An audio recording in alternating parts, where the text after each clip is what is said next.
Zdrawejte! Siemanko, z tej strony Sonia i Jarosław, wasi nieulubieni youtuberzy. Jesteśmy w lesie. Z filmami. Jesteśmy na wakacjach w Polsce. Ten las niczym pewnie nie przypomina Bułgarii, przynajmniej tej południowo-wschodniej. Tak, Jarku, o czym będzie dzisiaj odcinek? Powiedz nam. Powiem wam.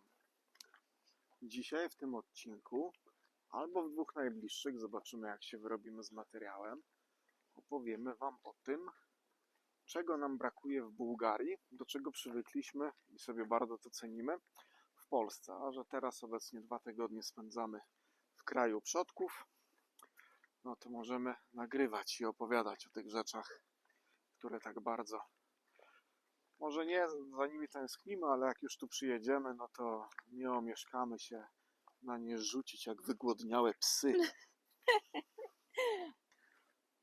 No to z racji tego, gdzie się obecnie znajdujemy, to o czym, Soniu, poopowiadamy? Jaki będzie nasz numer 1 na liście? Czego nam może brakuje troszkę w Bułgarii? Brakuje nam zieleni i brakuje nam lasów, myślę. Oczywiście mówimy o południowej Bułgarii, naszej prowincji. Mi brakuje lasów. Lasy są, ale raczej w górach.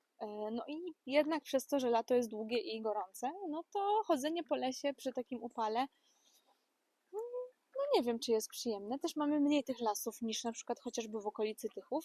W naszej okolicy, wokół naszego miasta, głównie są pola uprawne.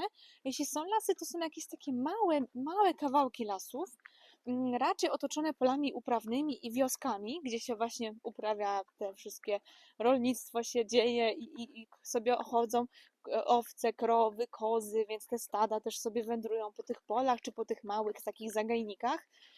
Więc takiego lasu, gdzie jest droga, gdzie możemy tak komfortowo iść, nie ma chaszczy, bo w naszych lasach często są chaszcze i to są takie nie do przejścia lasy, może tak.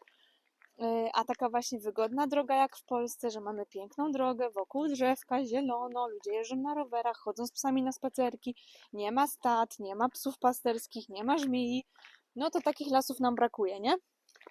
Pewnie tak, chociaż ja zaczynam powątpiewać w to, co mówisz, bo jesteśmy tu parę minut. Znów mnie wszystko, co lata, gryzie, więc chyba sobie przypominam, dlaczego jednak może niekoniecznie im brakuje lasów. Ale nie, lasy są fajne. Żółte kolory też są fajne, bo to jest takie niecodzienne i to też ma swój klimat. Więc wysuszone, żółte pola skąpane w słońcu też są super. Tak, bo Bułgaria jest żółta, a Polska jest zielona i to jest ta taka główna różnica między tymi dwoma krajami. I no z mojej perspektywy, gdzie ja całe życie jednak w dosyć zielonym mieście mieszkałam, no to brak tej zieleni może być faktycznie troszkę czasami taki odczuwalny. Mhm. Tak jest, dlatego tutaj jesteśmy teraz. Wybraliśmy się na spacerek do lasu, więc myślę, że nagrywanie tego filmu będzie to znakomite tło i też nasz numer 1, czego nam w tej Polsce, co nam się podobało, a czego nam w BG brakuje. Tak. A numer 2? To ja się wypowiem, zresztą Sonia też to potwierdzi. Kawa. Dostęp do kawy. W Bułgarii dostęp do kawy jest wszędzie. Wyjdziesz z klatki schodowej obok twojej klatki albo na rogu twojej ulicy na wiosce stoi automat z kawą, który w Polsce może bardziej kojarzymy z zakładów gdzieś tam produkcyjnych, z biur pracy. Albo ze szkoły. Albo ze szkoły, tak. A tam na każdym rogu stoi automat z podłej jakości kawą, z proszku. Co kawą nie smakuje. Bułgarzy myślą, że kawa tak smakuje, więc jak dasz im kawę, to im wtedy kawa kawą nie smakuje. Tak. No, już długa historia na inne odcinki. W tej tematyce odcinki profesjonalne też się pojawią. W tematyce kawy. W tematyce kawy, ale to może nie od razu. Na razie kanał rozwijmy. Zacznijmy od takiej tematyki podróży, nie? Tak, dokładnie I tak. różnic polsko-bułgarskich. Sonisia, gdzie my dzisiaj byliśmy na kawie? W Properze. Tak, Proper to jest takie miejsce, które troszkę na żywo odmieniło nasz pogląd na to, jak powinna smakować kawa. Jest takie miejsce w naszym mieście, taka kawiarnia, która posiada swoją własną palarnię w Bielsku Białej. I posiada swoje kawiarnie, wiadomo, w Bielsku, też w Katowicach, w Tychach, Czechowicach, Dziedzicach, a więc jest to e, rozwinięte co? Rozwinięta sieć takich No, sieć kawiarni. kawiarni, palarni. No tak, w zasadzie kawiarni, palarni, ma kilka takich miejsc. W ogóle Nasza to chyba, musimy zwolnić, bo tak, już jesteśmy tydzień niecałe w Polsce i biegamy jak Polacy, nawet po lesie. tak, nasza w ogóle chyba ulubiona kawiarnia, jeśli chodzi o kawiarnię z jakości specialty w Tychach, W Tychach to tak. nasza ulubiona w Tychach. Bardzo jest tam fajnie, kameralnie, miło, pyszną kawę dziewczyny robią, bo w sumie głównie tam są baristki, więc pyszną kawę dziewczyny robią. Naprawdę można świetne rzeczy wypić. I to takie nasze miejsce sentymentalne, bo tam trochę ta podróż tej kawy specialty się zaczynała też w Properze. Mhm. Dlatego właśnie Proper to jest też taka rzecz, której brakuje nam w Bułgarii ogólnie. Dostępność kawy specialty, dostępność kawiarni z kawą jakości specialty. Najbliższa kawiarnia jakości specialty jest gdzie w Bułgarii od nas? Godzinę drogi? Teoretycznie jest w Haskowo. Haskowo jest 30 km od nas, Haskowo ale tam jest. to można się tego specialty, to jest takie specialty troszkę na słowo honoru. Zakładamy, że tak jest, ale troszkę różnice smakowe są. A tej dobrej jakości kawa to jest tylko pod espresso, a cały nurt kaw specialty no jednak opiera się na kawach przelewowych, metodami przelewowymi, alternatywnymi. Więc tak, a jeżeli chodzi o dostępność w samych Tychach, wychodzi z Propera. Może nie będziemy reklamować konkurencji jakoś bardzo, nie? Zresztą Propera też nie musimy reklamować, bo on za to nic nie płaci, po prostu dzielimy się tym, co lubimy. Tak. Ale wychodzisz z Propera i naprzeciwko masz kolejną kawiarnię, która serwuje kawę specialty.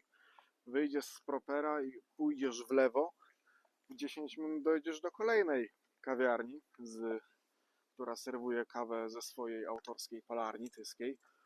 Fusyfellas się nazywa. Tak. Pójdziesz w prawo i w lewo około 15 minut piechotą. To też nowe miejsce, które ostatnio odkryliśmy. Jest od pół roku w Tychach dopiero. Pan Przepyszny. Kawiarnia bazuje, Ciastkarnia bardziej taka, ciastkarnia bazuje cukiernia. na cukiernia, tak. Mhm. Chciałem powiedzieć sladkarnica, jak po bułgarsku. Tak, Zabrakło mi sladkarnica. Po bułgarsku to sladkarnica jest, no. Zabrakło mi polskiego słowa. I też można sobie, jak to w wielu takich ciastkarniach, cukierniach, kupić kawkę. I tam jest kawka specialty z palarni Miga z Tak, Rybnika czy Raciborza? z Raciborza. Z Raciborza. Mhm.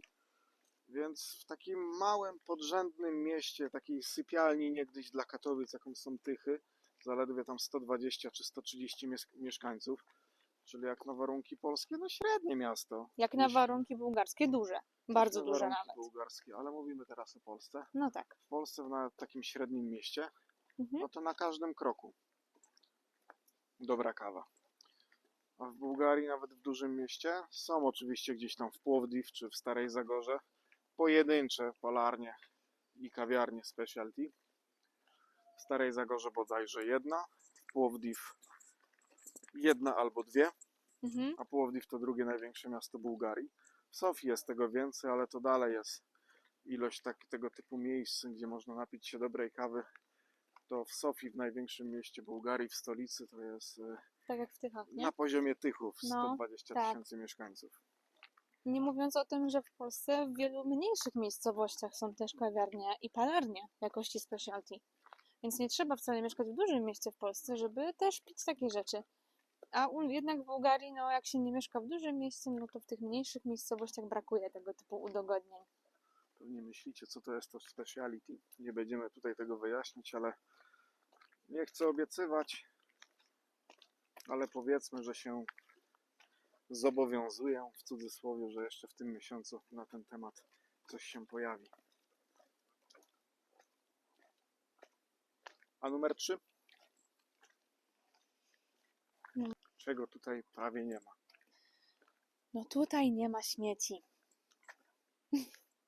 Rozwin temat. Tutaj idziesz przez miasto i nie ma wszędzie śmieci. Nie ma śmieci walających się, nie ma w parku śmieci. Idziemy przez las, jest czysto. Idziemy przez park, jest czysto. Idziemy po ulicy, jest czysto. W Bułgarii niestety wszędzie są śmieci. Nawet jeśli jest sprzątana główna ulica w mieście, no to już te uliczki boczne, które są na przykład w osiedlach, już są średnio sprzątane. Nawet jeśli jest sprzątany park w mieście, to ten drugi mniejszy park już jest mniej sprzątany, bo siły są na ten większy, niby ładniejszy. Jedynymi takimi zadbanymi miejscami, gdzie jest ładna trawka, czy właśnie nie ma śmieci, to są na przykład jakieś place przy urzędzie miasta czy poczcie. Ale jak już zejdziemy z tej takiej głównej części miasta, no to już te śmieci się po prostu walają wszędzie. Pod blokami, pod blokowiskami, wszędzie. A tutaj jest czyściutko. Puszcza Tak, i komary. i komary. Tu są komary, w Bułgarii prawie nie ma komary. Znaczy są komary, ale tylko wiosną. Potem Tobie już się jest wydaje, zasada. że nie ma, bo wszystkie siadają na mnie. No tak. No teraz dla mnie też tu nie ma komarów. Ja mogę chodzić tak pół dnia, nie? Bo masz aerozol w człowieku. Tak, mam tarczę. Antykomarową. Dokładnie. Więc śmieci. Śmieci i brak takiego zadbania. Czyli mamy na przykład chodnik i w Polsce on będzie równym chodnikiem. Mamy ścieżki rowerowe. W Mamy Bułgarii, ścieżki rowerowe. w Bułgarii, w dużym mieście w stylu Płowdiw czy Sofia, podejrzewam, że też będzie podobnie. Chodniki będą bardziej równe, czy zadbane, czy może nawet będą ścieżki rowerowe. Z naciskiem na bardziej, a nie, że równie. Tak. Ale już na prowincji, w mniejszym mieście, albo nawet w takim mieście średnim, już będą nierówne chodniki, już będą dziury w ulicach, już będą właśnie brak ścieżek rowerowych na przykład. I te właśnie śmieci, taki ogólny nieporządek. No w Bułgarii, na takiej naszej prowincji, to nie korzysta się z chodników, żeby iść, tylko głównie się korzysta z ulicy, a chodnik to jest... Na chodnikach stawia się kontenery na śmieci, żeby Tak. całą szerokość chodnika zajmowały. Na chodnikach się parkuje. Chodniki tam nie są odchodzenia. I to może nawet bezpieczniej, żeby one nie były odchodzenia. Tak, a ścieżek rowerowych też nie ma, więc jeśli jedziemy na rowery, no to jeździmy po ulicy. A jak ludzie jeżdżą rowerami po ulicy, bo nie ma ścieżek rowerowych, to często jeżdżą pod prąd, zupełnie inne gdzieś tam podejście. Tak. Tak, więc to jest taka Trzeba się w trzecia tym rzecz. odnaleźć. Taka trzecia rzecz, czyli taki można by powiedzieć porządek, zorganizowanie, czystość. Tego nam brakuje w Bułgarii, nie? A tutaj wjeżdżasz do Polski, już na Słowacji się w zasadzie zaczynam, jak jedziemy. Nie wiem jak na Węgry, bo całe Węgry mijamy po prostu autostradą. No to gdzieś tam w typowym mieście węgierskim nie byłem. Ty byłaś kiedyś w Budapeszcie, Byłam ale w Budapeszt to ale to było każda dawno i nie stolica stara pamiętam. się ładnie wyglądać. Zgadza się. O, doszliśmy do bardzo ładnej polanki. Tak, Zielono. bardzo zielono. Wracamy, Pięknie. bo I komary wracamy. gryzą. Wracamy do samochodu. 4. podpunkt. To coś o naszym piesku. Tak, 4. podpunkt to są wypasione sklepy zoologiczne.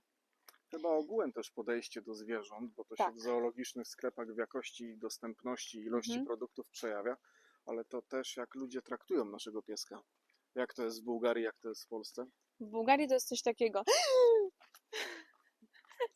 To pies. On nie gryzie, na pewno nie gryzie. Uważaj, bo cię ugryzie. A w Polsce jest, o jakie ładne ma oczka. O jaki fajny piesek. Mogę pogłaskać? No niestety, tak. W Bułgarii każdy pies, który nie jest pomeranianem, pomarańczową kulką, sztucznym psem, Albo przepraszam chihuahuą. właścicieli pomeranianów, ale niestety w Bułgarii to chyba 9 na 10 osób ma pomeraniana, który z twarzy wygląda na bardzo mało inteligentnego, ale przypuszczam, jak te psy są chowane w domach. No Więc to nasza serce się Juta- kraje. tak. To mówię w mieście, Tak. a na wioskach, no to na półmetrowych łańcuchach dziewczyny płaczą, jak o tym opowiadają. Nie rozwijajmy tematu. A jakie warunki ma Jutka w Polsce, jak przyjedzie? Soniu? No, Jutka w Polsce ma na przykład dostęp do bardzo dobrej jakości karmy, do bardzo dobrej jakości jedzenia w ogóle dla psów, do smaczków wysokiej jakości, z dobrym składem, bez zbóż i tak dalej. W Bułgarii próżno tego szukać. Są czasami w niektórych większych sieciówkach, w takich większych miastach są może zoologiczne, ale i tak wybór jest mniejszy. Są dużo droższe ceny niż w Polsce, no więc takiego zwykłego Bułgara też nie będzie stać na takiej wysokiej jakości produkty, bo są one po prostu drogie na bułgarskie zarobki. Więc my wszystko kupujemy w Polsce. Przywozimy po prostu paczki z Polski, albo zamawiamy wręcz paczki z Polski, jak jesteśmy tam, bo to wychodzi po prostu taniej. Są to też lepsze jakościowo rzeczy. A brakuje mi takich sklepów zoologicznych wypasionych, jak na przykład w Tychach jest kilka, z tego względu, że czasami jest tak, że po prostu brakuje jednej rzeczy. Na przykład brakuje mi jednej paczki smaczków, albo brakuje mi jednej puszki jedzenia, albo brakuje mi kilograma karmy. Bo na przykład wiem, że za 2 tygodnie jadę do Polski, albo za miesiąc, albo będę zamawiała dużą paczkę. No i tutaj mogę po prostu wyskoczyć do tego sklepu zoologicznego, mogę znaleźć coś dobrej jakości i kupić jakiś jeden produkt. Okej, będzie on troszkę droższy niż przez internet, ale jest dostępny. A w Bułgarii to nie jest dostępne. Bo najbliższy sklep, gdzie znalazłam w miarę dobrej jakości jedzenie, jest 30 ponad kilometrów ode mnie. Czyli da się znaleźć, ale jest to w większych może miastach, będzie to droższe niż w Polsce i wymaga takiego większego zachodu z tego powodu. Nie jest to takie pod ręką, nie? Zdecydowanie tak, że już tutaj Juta ma luksusy, już dzisiaj był, w zasadzie wczoraj był bunt, nie chciała jeść normalnej karmy, którą no, dałaby się za nią pokroić, bo przecież tu są smaczki, babcia nakupiła smaczków, przecież można jeść tylko smaczki, nie? Tak. Babcia lubi Jutę karmić. Właśnie, tu jest w Jak to ogóle babcia? babcia. W Polsce jest babcia od Juty, w Bułgarii jej nie ma. No to Juta kocha babcię, bo babcia daje jedzonko, gotuje jakieś żołądeczki, serduszka, jakieś takie rzeczy. Więc Juta tak, nie chce jeść jedzenia, które w domu po prostu zajada tak, że jeśli uszy trzęsą, to tutaj wybrzydza. Tutaj przypis zrobimy. Psia babcia biologicznie jest człowiekiem, genealogicznie matką tutaj obecnej Soni. No, także w takim znaczeniu mówimy babcia. Sonia jest psią mamą. Tak, w takim znaczeniu tak. O, co też wolę w Polsce. Punkt 5 od razu rzucimy, taka dygresja. W Polsce nie ma ciśnienia na dzieci. W Bułgarii prędzej czy później każdy cię zapyta, a dlaczego nie macie dzieci? A w Bułgarii dzieci to świętość, dzieci to skarb. Tak. Tylko że ja nie słyszałem, że kiedykolwiek jacyś piraci szukali dzieci. Mniejsza o to. Więc kulturowo inna, nie? Tak. Kulturowo inne podejście do dzieci, posiadania dzieci, no. Mhm. Obsrał mnie ptak, czy to była kropla? To była kropla. Chodźmy stąd. Las nas wygania, wypluwa z siebie. Tak, no i w Bułgarii ciężko tak otwarcie powiedzieć. Trzeba wiedzieć, do kogo można sobie pozwolić na mega chamską rzecz i powiedzenie, że nie chcę mieć dzieci. Albo jeszcze lepiej, nie lubię dzieci. No, w Bułgarii to wywołuje taki bardzo duży szok, że ktoś może nie lubić dzieci albo nie chcieć mieć dzieci. A jak się powie nie chcę mieć dzieci, to zaczynają zadawać pytania, ale dlaczego? Ale przecież jak się czegoś boisz, to możesz tam. To zaczynają od razu dawać złote rady, żeby, nie wiem, wywołać chęć posiadania dzieci. Może tak. Musisz mieć dzieci. Tak, jest To to jest bardzo paradoks. ważne. W Bułgarii wszyscy mają dzieci. Tak. Po ulicach jeżdżą matki z wózkami, place zabaw pełne, a to jest kraj, który się wyludnia.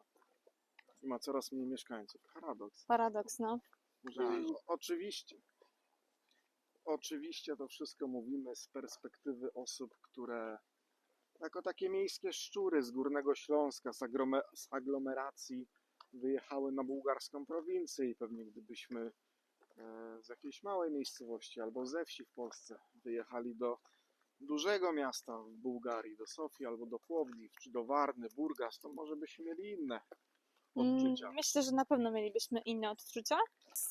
Więc tak, myślę, że to jest bardzo ważne, trzeba to podkreślić, że nasza perspektywa będzie subiektywna i będzie oparta właśnie na tym, że całe życie wcześniej mieszkaliśmy na Śląsku. Ten kanał jest o wyjeździe z Górnego Śląska na bałkańską prowincję, więc z takiej perspektywy też się możemy wypowiadać. Wiadomo, że przez niespełna rok mieszkania w Bułgarii nie mogliśmy zaznać, posmakować wszystkiego, ale już przez 2 pobyty w Polsce, bo byliśmy tu i zimą i jesteśmy tutaj teraz na chwilę, no to już widzimy wyraźnie, czego nam brakuje i na co będziemy się chyba rzucać przez pierwsze dni podczas każdego pobytu w Polsce. No ale przed nami jeszcze drugi odcinek z tej serii, gdzie bardziej rozwiniemy temat punktu 5 czy już 6? 6. Już 6. Czyli jedzenie, a w zasadzie jego jakość i też z perspektywy Ślązaków, mieszkańców dużego miasta, Bo wiadomo, no w Bułgarii też sobie można smacznie ugotować samemu, ale my przywykliśmy może o czegoś innego. Tak, no ale o tym w drugim odcinku. Dokładnie. Tak więc, nie zapomnijcie dać łapkę w górę. I subskrybować kanału. Tak jest, to nam na pewno bardzo pomoże. Przede wszystkim pomoże to Wam. Nie przegapić kolejnych odcinków. Miejcie się dobrze. Jako że jesteśmy w Polsce, to nie żegnamy się do pośle, tylko do później. Do później!